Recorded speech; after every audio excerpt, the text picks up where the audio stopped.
number 2 role still up for grabs? Are you guys still competing for that number 2 role? Number 2 role? Like number 2 string quarterback. The back. Oh, Yeah. honestly, bro, I really don't look into that. I don't care. Whenever it's time for me to get out there and play, I'm going to play. Adversity, things is going to knock you down sometimes, but the main thing about it is you just got to push through it. There's a lot of people in this world that's going through stuff, but, you know, I'm playing for a lot more than just me. Yes.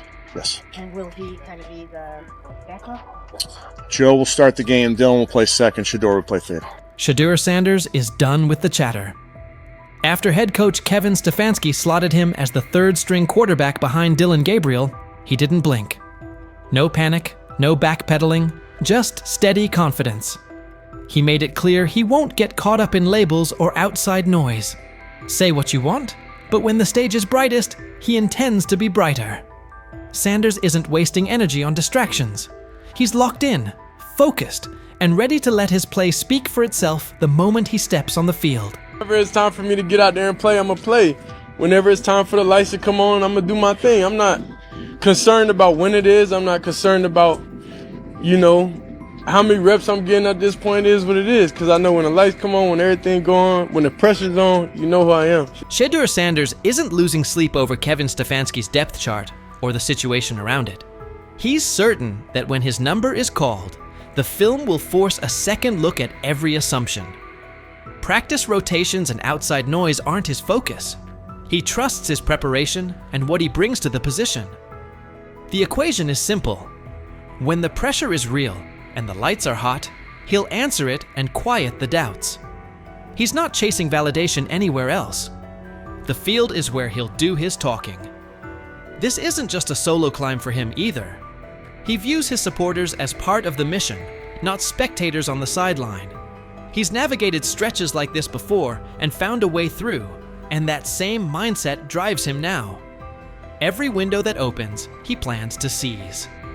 The message doesn't change. The work never stopped, the standard hasn't moved, and he's ready to prove it again the moment opportunity meets preparation. The main thing about it is you just got to push through it. There's a lot of people in this world that's going through stuff, but, you know, I'm playing for a lot more than just me, you know, so regardless of pain, that's always how I've been, even in college, you know, so in high school and everything from when I was young, regardless of like physically, you know, if I don't feel my best, I still gotta go out there and execute with no excuses. Since landing in Cleveland, Shedeur Sanders says his perspective has shifted. Simply lacing up for practice each day feels like a gift he used to imagine, not live. He's embracing patience, fully prepared to wait his turn, and when that window opens, he intends to sprint through it. Until then, the plan is simple. Stack work, refine the details, and be over-prepared when the call comes. To critics, he doesn't frame this chapter as a setback at all. It's the runway. This is time to tighten footwork, sharpen reads, and stay mentally locked in for what's next. He's clear that when the moment arrives, he'll put the whole toolkit on display and let the tape answer the questions. The focus hasn't wavered, the workload hasn't eased, and the standard hasn't moved. When opportunity meets preparation, he intends to show exactly who he is and what he can do. I would say I learn life in a different perspective, you know, and that's why I come here. I'm happy. I always got good energy because, you know, I'm blessed to come out here. And he's backing it up. In his latest practice, Shedeur Sanders showed exactly what cooking looks like. He came out a touch sluggish while shaking off the last of the injury effects, then locked into rhythm. By the end, one throw stole the entire session, an eye-catching rip that reminded everyone he's trending back to full form. That single play said more than a soundbite ever could. It wasn't just 6 points. It was a snapshot of poise, placement, and field vision. The way he worked through the look, trusted his mechanics, and delivered on time matched the confidence he's been voicing. It was the kind of ball that makes coaches pause, teammates lean in, and critics pump the brakes. Sanders addressed Dylan Gabriel's recent comments with calm and maturity. Even after Gabriel clarified they weren't aimed directly at him, Shedeur said he didn't spend a second dwelling on it. He believes God gives him the steadiness to stay grounded and avoid reacting to every headline. The noise is irrelevant. his focus stays the same. Whatever's said, so be it. Still, his posture told you he understood the subtext. He carried himself like someone who knew the message had him in mind, and he turned it into quiet fuel. The composure wasn't about pretending nothing happened. It was about showing he's bigger than the back and forth. He knows the real answer won't come from a podium. It'll come when he steps between the lines and lets the tape speak. Honestly, I don't even think about nothing. I don't think about anything. If it's not words or anything, at this point, it can't do anything to me. I know, the God put the ability and the power within me to not even think about nobody else's comments, not care. It is what it is. I spoke with him. He said, nah, bro, that wasn't. He said, that wasn't. He told me on the plane. He came up. He was like, nah, bro, that wasn't at you. I see how they trying to spin. I'm like, oh, all right. I'm not tripping, regardless of whatever it was. He's right to ignore most of it. Not every take deserves oxygen. There will always be bandwagon critics who pile on when things look rough and pivot the second momentum flips. The same voices throwing shots now will rush to celebrate him once he delivers.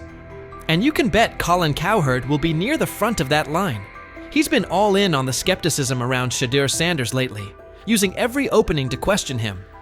Cowherd praised Kevin Stefanski for elevating Dylan Gabriel to quarterback 2 and sliding Shedeur to 3rd, calling it the smart, low-risk move and proof of Stefanski's top-tier instincts. But it's hard to miss how quickly Cowherd writes Shedeur off, as if he's eager to see a miss before the kid gets a fair runway. Cowherd didn't stop there. He mocked Shedeur and his supporters, pointing out that several franchises were searching for starters and many more needed steady backups, and none chose him. He hammered the draft optics too. Dylan Gabriel in the 3rd round versus Shedeur in the 5th, framing that as the league's verdict. In his telling, the message is already settled. Shedeur's backers may have shrugged at that before, but, as Cowherd puts it, the numbers make the case. And many of us believe Jimmy Haslam, the owner of the Browns, is the one that nudged the front office into drafting him. So the Browns drafted Dylan Gabriel 2 rounds before. So you can run to your Reddit board and dogpound.com and say it's a conspiracy, but the whole league told you he's a 5th-round quarterback. And the Browns are telling you, Kevin Stefanski, who won 11 games in 2023 with nonsense in a division with the Ravens, in the AFC. Shedeur Sanders' time in Cleveland is turning into a story of resilience, focus, and quiet resolve. Even as the 3rd-string quarterback behind Dylan Gabriel, he hasn't let rankings or outside opinions throw him off course. From day one, he's kept his eyes on the bigger picture, steady growth, daily preparation, and being ready the second his opportunity arrives. Every critique is fuel, not a verdict, and he's using it to sharpen his game. His recent work on the field backs that up. Coming off injury, he settled in quickly and found his rhythm, capping practice with a pinpoint touchdown that stood out as the day's highlight. The timing, placement, and poise on that throw reflected the same confidence he's been preaching, reading the look, trusting his mechanics, and executing cleanly. It's the kind of rep that gets a coach's attention, earns teammates' trust, and makes skeptics pause. Sanders' maturity shows in how he handles chatter from teammates, rivals, and the media. Whether responding to Dylan Gabriel's comments or brushing off negative noise, he stays grounded, crediting faith and focus for keeping him steady. He knows the talk is part of the job, and he's committed to letting the film speak louder than any quote. Meanwhile, critics like Colin Cowherd have leaned into the doubts, pointing to draft status, Gabriel in the 3rd round, Shedeur in the 5th, and the lack of immediate interest from teams as proof the league has already made up its mind. Sanders isn't letting that define him. He understands success isn't about early labels. It's about persistence, preparation, and performance when it counts. As he keeps stacking work and embracing each rep, it's clear he's preparing for the moment his potential becomes undeniable. The road may be tough, but his discipline and mindset suggest he's more than capable of rising above doubt and making his mark in the NFL. What's your read on Shedeur Sanders' approach so far? Do you think his patience and focus will pay off once he gets real snaps? And how much do takes like Colin Cowherd's actually impact a young quarterback? Do they hinder, or do they add fuel? And it's not a knock, it's just how he plays in that spread wide open offense, and you project that to a spread wide open field. Yes, the arm may not be as strong. I can't imagine there's many people that think Dylan Gabriel's a better quarterback than Shedeur Sanders. I don't care where they were drafted. And if the Browns are the one team that thinks that, then I'm going to suspect it's not true. I never root against anybody. Yeah. But I'd be surprised if Dylan Gabriel's ever a legitimate starting quarterback for the Cleveland Browns. I'd be surprised. I just don't think. Big news coming out of Cleveland. The competition for the starting quarterback spot is getting intense. Right now, it looks like Shedeur Sanders is pulling ahead in the race for QB1, while Dylan Gabriel is starting to raise concerns about whether he can hold onto the job. Gabriel was brought in for his size and physical presence, but things haven't been going his way. His arm strength and overall throwing performance during training camp have been underwhelming. In contrast, Sanders has been consistently outperforming him on the field. At this point, Shedeur Sanders seems to be on track to take over as Cleveland's starting quarterback. This shift could have big implications for the team moving forward. Initially, Gabriel was drafted before Sanders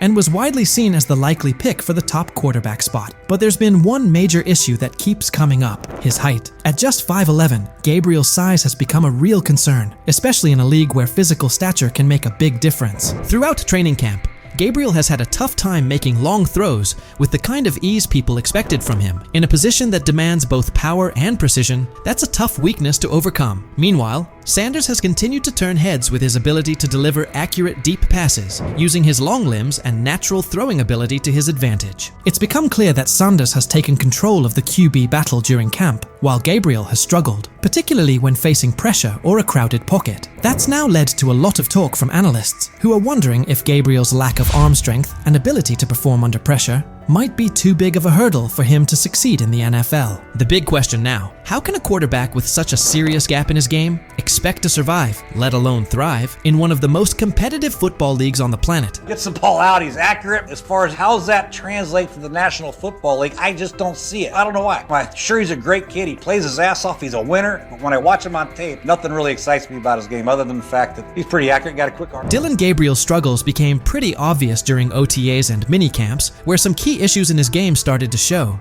One particular rep stood out. He looked noticeably worried about defensive linemen swatting down his passes at the line of scrimmage. That concern led him to start releasing the ball a bit higher than usual, and it threw things off. Some of his passes ended up sailing over his receivers' heads, while others got tipped right at the line. It's definitely something he'll need to work on if he wants to seriously compete at the pro level. Dylan Gabriel raises a lot of eyebrows of concern. As you guys know, he had a ball batted down today, and it turned into an interception, pick six. And you guys can see right here, this was a cause of concern coming into the draft when it pertained to Dylan Gabriel, is how, his smaller frame. You guys seen it with the Johnny Manziels. Just kind of with those guys, the smaller frames, getting balls batted down to the line, ultimately turns into interceptions. That being said, both Dylan Gabriel and Shedeur Sanders have things they need to work on. Neither of them is flawless, and the quarterback competition is still very much alive. Sanders has shown more consistency throughout camp, but nothing is set in stone just yet. Both quarterbacks are still in the running, and the battle is only getting more intense. While Gabriel was having his share of mistakes, Sanders was out there dropping dimes during practice. His throws were on point, showing off some serious precision and smart decision-making. One play in particular stood out. He connected with his tight end on a corner route near the back pylon. It was a tight window, with a linebacker trailing, and the receiver pressed at the line. But Sanders placed the ball perfectly. It was a textbook read. As soon as the safety bit on the short route, Sanders quickly recognized the one-on-one coverage and took the deep shot without hesitation. That kind of situational awareness,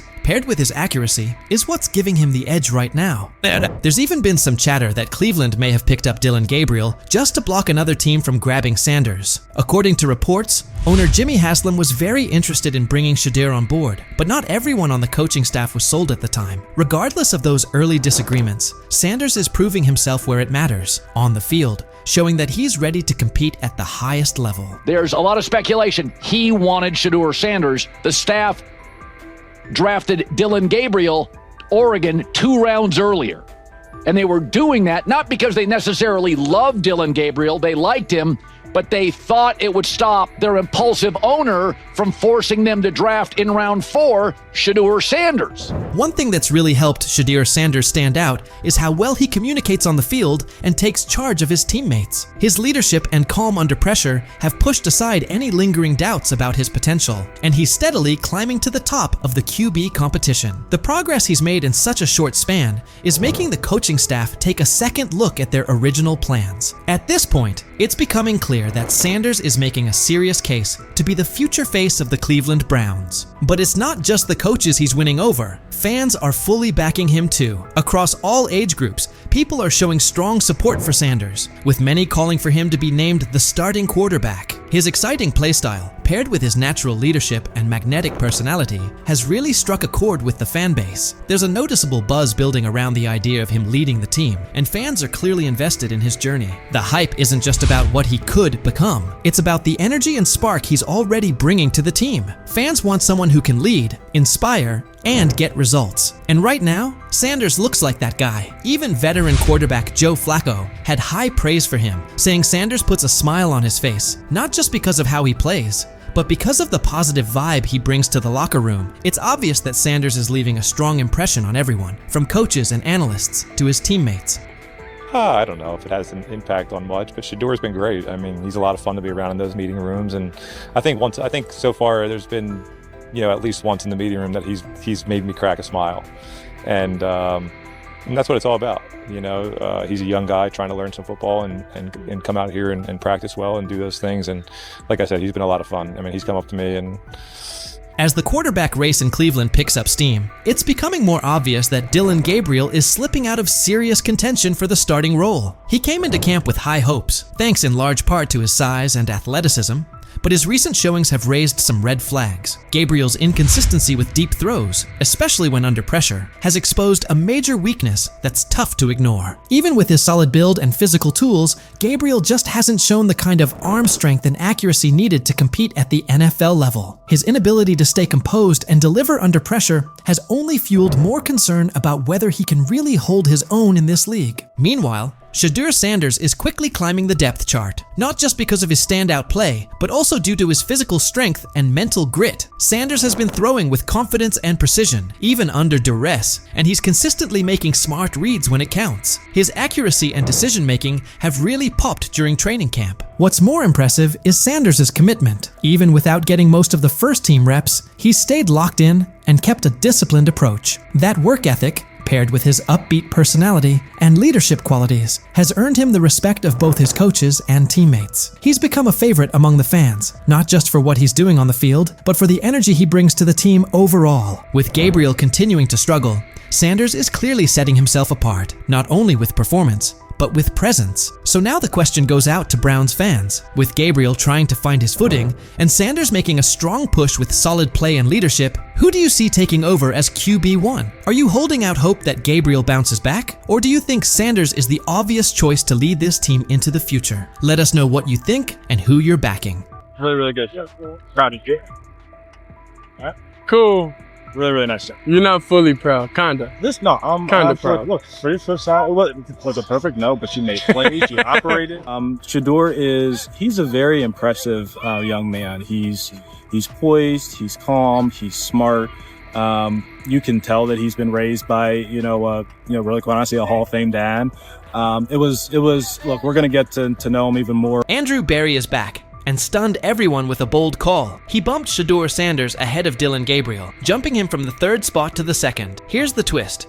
Berry is all in on Shedeur, and it's intentional. He was the one inside the Browns organization who pushed for Shedeur to join the team. We saw the signs in the preseason. Berry clearly wanted Shedeur Sanders to break through and succeed in the NFL.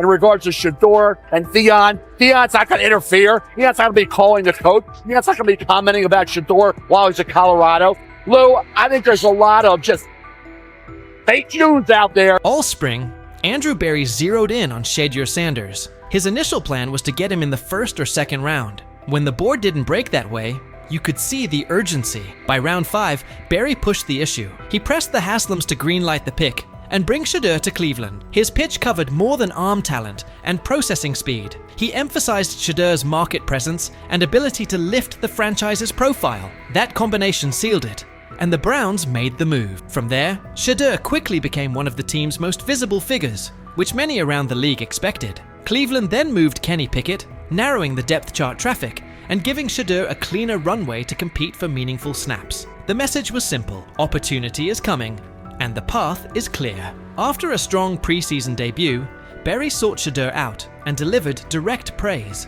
That wasn't a routine pat on the back. It was a deliberate public endorsement. It signaled how the Browns view him, not just as another quarterback on the roster, but as a priority investment with both on-field upside and off-field impact. The organization's actions, draft capital, roster moves, and visible support line up behind the same idea. They're betting on Shedeur Sanders and intend to give him every chance to grow into a central piece of this team. Really, really good. Proud of you. All right. Cool. Really, really nice job. You're not fully proud, kinda. I'm kinda proud. Look, for the flip side, was it perfect? No, but she made plays, she operated, so it's just stacking. I love when you tell the facts, did you? No, but it's okay. It's okay. Listen, you did a nice shot. Andrew Berry's bet on Shedeur Sanders is aging well, and the media is starting to echo that view. Mary Kay Cabot recently argued that Shedeur is the primary reason the Cleveland Browns remain in the conversation after a rough year. In her view, amid team-wide struggles, it's Sanders' presence, his profile, buzz, and flashes that kept Cleveland from slipping out of the spotlight entirely. Without him, she suggests, the Browns likely drift off the national radar. That ripple effect validates Berry's aggressive stance. The move wasn't just about a depth chart. It was about relevance and upside. Cabot also underscored that Shedeur isn't merely a headline. He's a quarterback with real runway to grow. His tools and poise are too substantial for Cleveland to park on the sidelines, and she pushed for a genuine opportunity to see what he can be with proper support. The calculus is straightforward. If he meets expectations, the Browns have a young centerpiece. If he doesn't, the organization can still reassess and pivot. Either way, the signal is clear. Berry's conviction in Shedeur Sanders has positioned Cleveland to capture attention now, while exploring a ceiling that could reshape the team's future.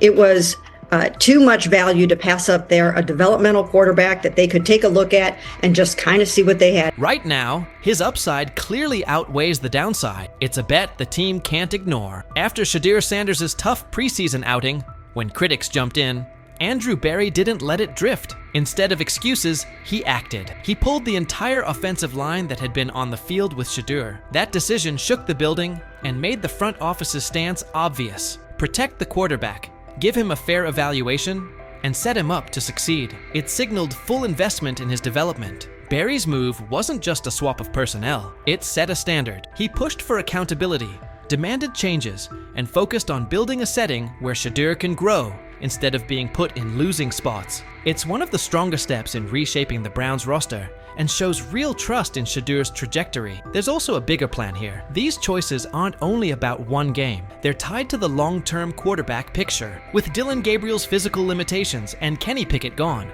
the front office knows it needs a quarterback who can handle NFL speed and punishment. The post-Joe Flacco roadmap depends on getting this decision right. After all of that, Kevin Stefanski's latest comments flipped the tone. He's now publicly backing Shedeur's growth, regardless of outside noise. That's notable because Stefanski previously downplayed Shedeur's upside and critiqued him. With Pickett out of the mix, the focus has shifted. Shedeur's size, strength, and on-field tools are giving him a real edge over Gabriel. While there are ongoing questions about Gabriel's frame, Shedeur looks like the more complete option. That difference could be what pushes him up the Browns' depth chart. I don't concern myself with outside type of things, but I'm committed to his development, just like all of our rookies. So we'll continue to focus on getting our guys better, and that's what we'll stay committed to, and that's what's important to me. TJ Houshmandzadeh has weighed in too, saying the heat on Kevin Stefanski is rising,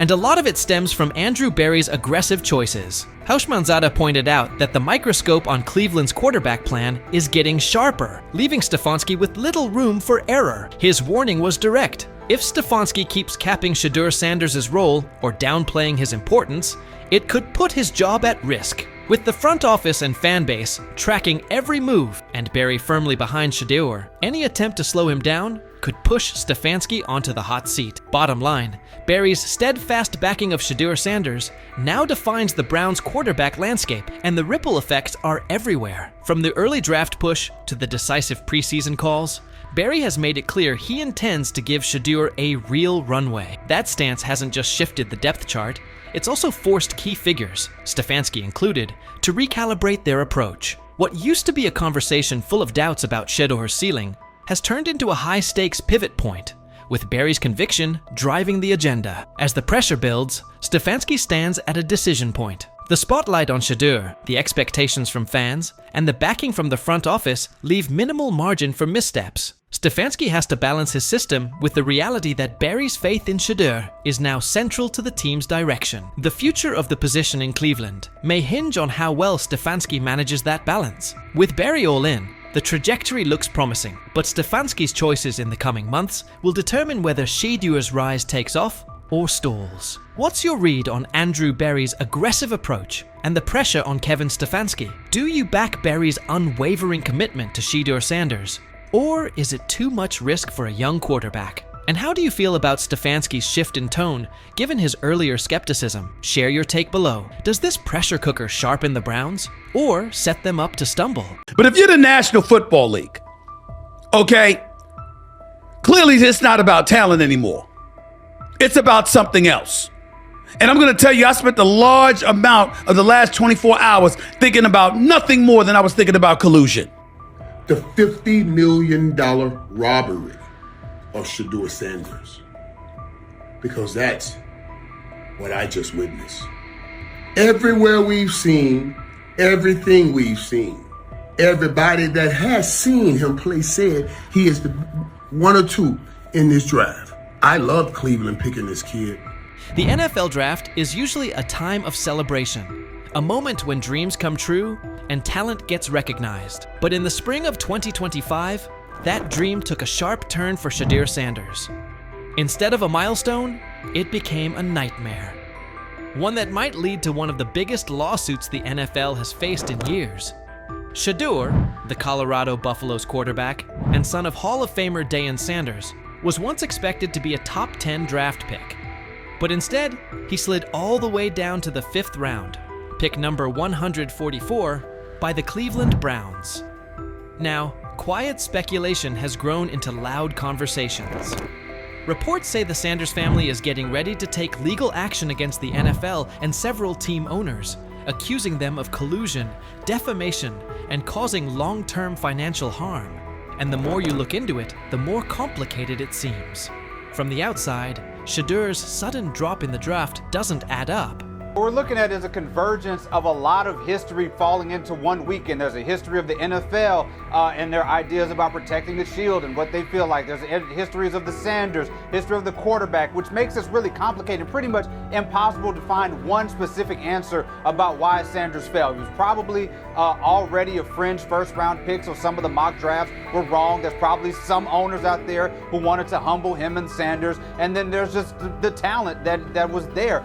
So I'm not, it's okay, I think, to say we don't know what the specific answer is. What I do know, though, and I know it's maybe a little bit of a tangent, but I feel like it's important to say, I want to say this to folks on the internet and folks who are paying attention. This is not the Colin Kaepernick situation. This is important to know. Colin Kaepernick was absolutely blackballed from the league for standing up for folks' rights. This is not what Shedeur Sanders went to. He was embarrassed for 48 hours in the draft, and he ended up going to a Browns team where he still could possibly be a starter on that team because they managed to have half of Wu-Tang Clan's worth of bad quarterbacks, and he can still work his way up to a starter. So this is not the same situation. His career can still end up being okay.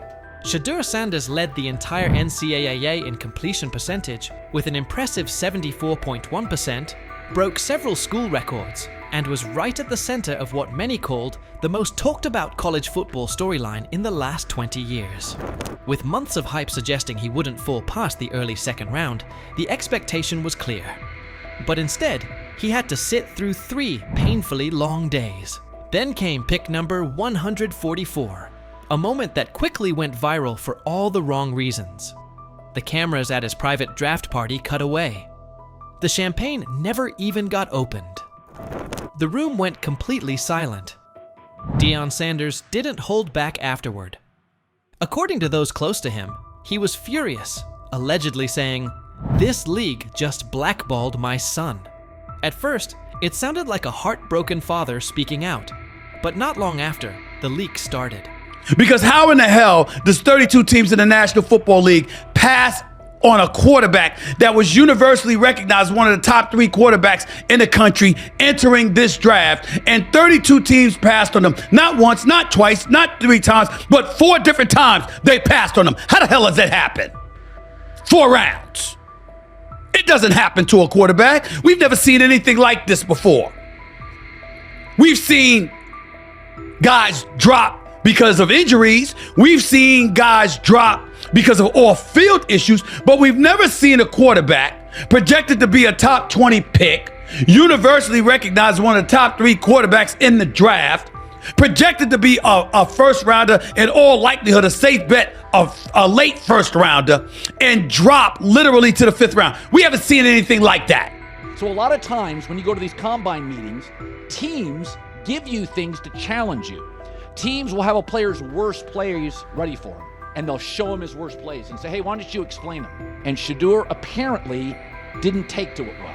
And at one point, one of the few teams that actually was interested in him said, well, what do you make of this really bad play? And Shedeur said, maybe I'm not the guy for you. That's not the answer. Another moment. What they do during the film and the combine and the meetings is teams will install mistakes intentionally planted in the install, and they want you to catch them. Shedeur didn't, and when a coach called him out, once again, it didn't sit well. It's like, bro, there's not many teams needing quarterbacks, especially since Pittsburgh appears to have a deal with Aaron Rodgers and Tennessee's getting Cam Ward. So you're down to the Giants, who were not interested at all, and Cleveland, who traded out of that 2 spot because clearly they were looking for next year's class like the Rams are. Based on internal messages uncovered by a private investigator working with Shedeur Sanders' legal team, messages that haven't been made public yet but are currently being looked into by several independent news outlets, it looks like a few NFL team owners may have raised red flags about the media frenzy and the branding baggage tied to Shedeur. Even more concerning, there are reported claims that some team ownership groups were having behind-the-scenes talks, quietly advising each other to steer clear of drafting Shedeur unless they absolutely had no choice. People close to the Sanders camp say these private conversations even mentioned things Deion said back during Super Bowl week. Those blunt interviews where Coach Prime made it clear they would call the shots and wouldn't play for certain teams. Basically, they were following the same playbook Eli Manning used. Will you step in Eli Manning like, Deion Sanders like, to the point where like you told him, hey man, I ain't taking that psych test with the Giants. I followed you after that. I said I wasn't taking it either. Will you step in and do some of that if it's the wrong organization and say he ain't going there? Yeah, but I'm not going to do it publicly. I'll do it privately. This time around, though, the league supposedly answered with a wall of silence and behind-the-scenes sabotage. According to insiders, the upcoming lawsuit is expected to claim that the NFL worked together to hurt Shedeur's draft stock, not because of his skills, but because of how things looked in the media, internal politics, and bruised egos. If they played the cards and picked him up in the 5th round, but I surely would like to know how they knew he would still be there in the 5th round. I've been on that stage for years and years and years. I've never seen them position the cameras in position, give forewarning about who's about to be drafted. I wonder if Cleveland got a call from somebody in the NFL saying, we got to draft this kid. You just robbed this young man of $50 million. And it wasn't on his playing ability. Wow. Shame on you. Primetime Deion Sanders' natural bravado, coupled with that of his son. They say that the whole interview process wasn't that impressive when he showed up at the NFL scouting combine and refused to work out. That hurt him. The interview process while he was there hurt him, etc., etc. You know what, y'all? I get it. It makes perfect damn sense if he's drafted in the 2nd round. It's the fact that he fell to 5th that's alarming. After the draft, analysts on Fox Sports tried to make sense of the slide. Some said Shedeur wasn't a once-in-a-generation type of player. Others questioned his intangibles or pointed to the so-called baggage he brought with him. But instead of cooling things down, those comments only added fuel to the fire for Sanders' legal team. They're asking, how does a quarterback with a higher completion percentage than the #1 overall pick fall more than 130 spots? Why did draft experts rate him so highly, yet not one NFL GM publicly pushed back when he slid? From the Sanders camp's point of view, this wasn't just a case of a poor team fit. It looked more like a deliberate effort to send a clear message. players don't get to control their future. That power belongs to the league. And nothing seemed to capture that message more clearly than Colin Cowherd's widely shared line: "Nobody wants a celebrity backup quarterback." According to sources, that quote is already being looked at closely by attorneys and has shown up in early versions of the legal filing. To them, it's more than just a jab. It's part of the case.